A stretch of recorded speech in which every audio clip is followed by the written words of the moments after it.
Halo guys, kembali lagi di channel Cerita HP. Oke, langsung aja di video kali ini aku mau sharing tipis-tipis sama kalian soal suka dukaku pakai iPhone 11 di tahun 2022 ini selama 1 bulan. Ya, HP ini benar-benar sudah aku pakai sebagai daily driver. Jadi di sini aku mau sharing sama kalian itu berdasarkan pengalaman pribadi make iPhone 11, suka dan dukanya, enak dan tidaknya kayak gitu. Siapa tahu kalian di situ juga ada sedikit ketertarikan buat beli iPhone 11 ini. Oke, pertama aku mau ngomongin dulu dari segi sukanya. Sukanya dengan iPhone 11 ini pertama adalah dari segi desain, body, dan tampilan. Ya, bahasa simpelnya itu ini secara good looking masih menyenangkan buat dipakai guys. Dimana kalian beli iPhone second yang umurnya udah 3 tahun, tapi kalian masih bisa dapat ala-ala iPhone zaman now dengan kamera lensa yang sudah dua dan itu bentuknya boba bulat kayak gitu, dengan modul lensa yang udah ngekotak kayak gitu, kameranya udah kotak, jadi kalau dipasangin case juga kayak gitu udah kekinian lah ya buat foto di depan cermin, tapi nggak usah, itu lebay. Terus ngomongin layar, ini juga tampilannya bagus banget karena bukan masih tapi ya sudah poni-ponian kayak gitu, jadi kayak iPhone zaman sekarang. Jadi kalian pakai si iPhone 11 ini mau dibawa kemana-mana gitu ya, ini masih worth it banget, tampilannya, desainnya masih kayak kekinian. Itu aja sih yang secara bahasa simpelnya. Oke, selanjutnya yang aku suka dengan iPhone 11 ini adalah kameranya. Jelas kamera iPhone tuh bisa banget diandalin buat dari segi foto ataupun video. Apalagi si iPhone 11 ini ada lensa keduanya yaitu ultra wide ya.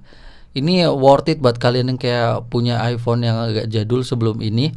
Kan belum ada lensa ultra wide, lensa lebarnya itu belum punya. Sedangkan iPhone 11 ini adalah iPhone pertama yang bisa lensa lebar.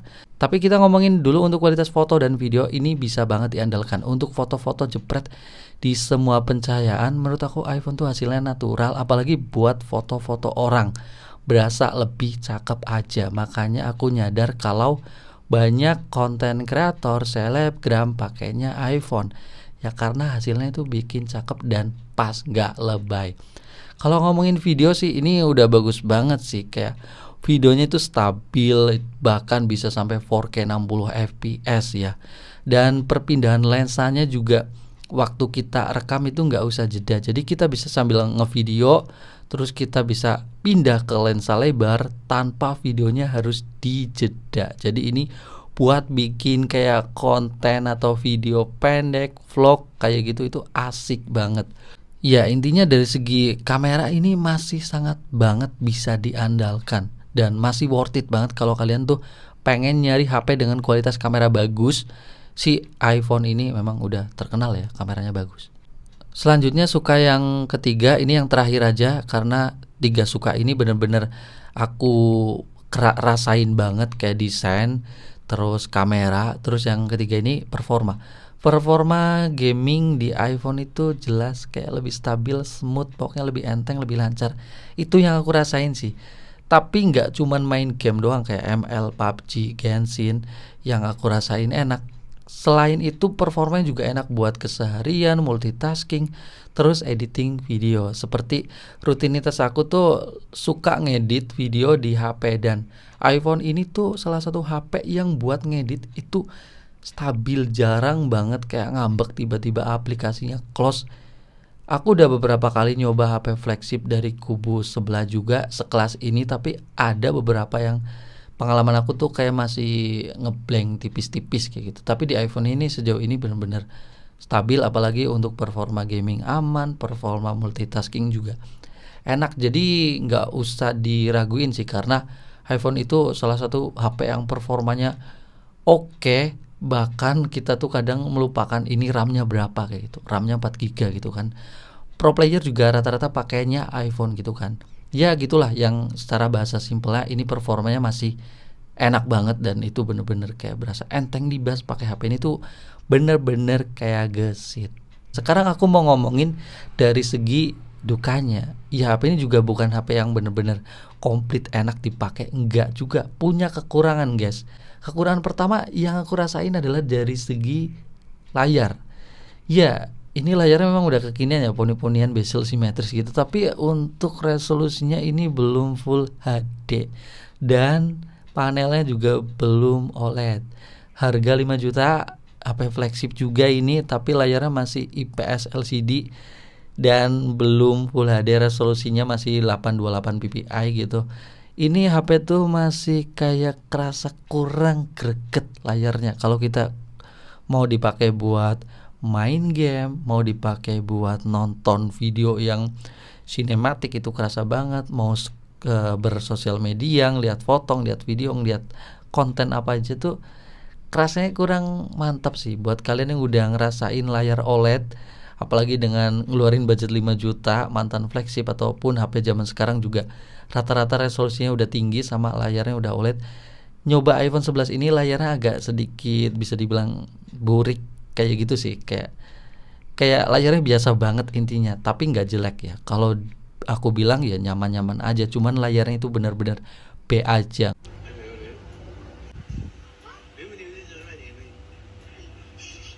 Selanjutnya duka atau kekurangan yang aku rasain adalah dari segi perkameraan sih. Perkameraan ini sebuah kelebihan tadi aku bilang suka juga, tapi ada juga kekurangannya di bagian kamera ini. Misal simple banget, foto potret. Foto potret di iPhone tuh hanya bisa buat motret objek yang ada mukanya. Kalau nggak ada mukanya atau foto benda gitu buat foto bokeh, potret itu tuh bisa, tapi hasilnya bener-bener sangat tidak rapi.